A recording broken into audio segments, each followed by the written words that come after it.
Hello, নমস্কার। অঙ্কিতানি cooking with blog আপনাদের সবাইকে স্বাগতম। আশা করি সবাই ভালো আছেন। আজকে আমি তৈরি করব মোচার বড়া। আমাদের নোয়াখালীতে এটাকে থোড় বলা হয়। তো কোথায় কী নামে এটি পরিচিত অবশ্যই কমেন্ট অপশানে জানাবেন। তো আমি প্রথমে মোচা থেকে পুলগুলো ছাড়িয়ে নিচ্ছি।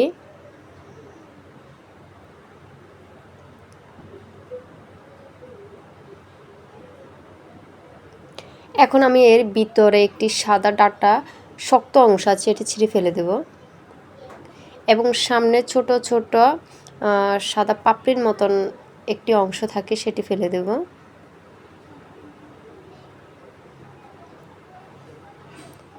এখন আমি এগুলা কুচি করে নেব, কুচি করে কেটে নিচ্ছি।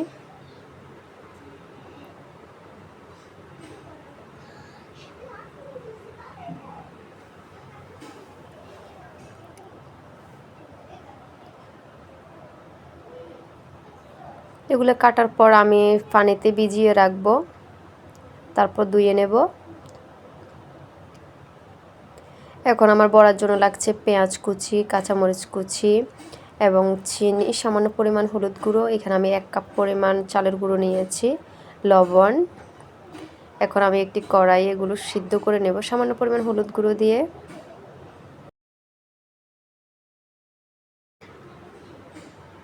এখন আমি পানিটা ছেঁকে নেব। একটি বাটিতে নিয়ে নিয়েছি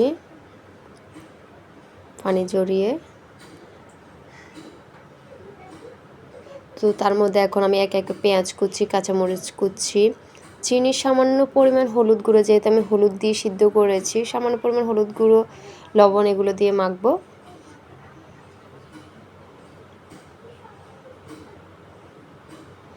মেখে এখন তাতে দিয়ে দেব চালের গুঁড়ো, দিয়ে আমি এগুলো মেখে নেব।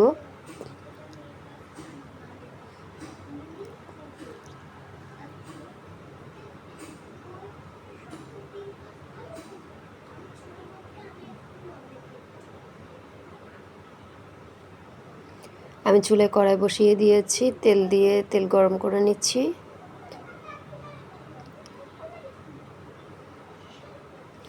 তেল গরম হয়ে গেছে, এখন তার মধ্যে আমি এক এক করে সবগুলো বড়া দিয়ে দেব।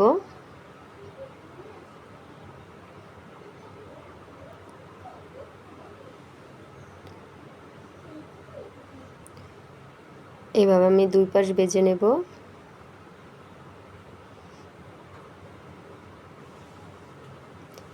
যদি ভালো লাগে বাড়িতে একবার হলেও তৈরি করবেন মোচার বড়া।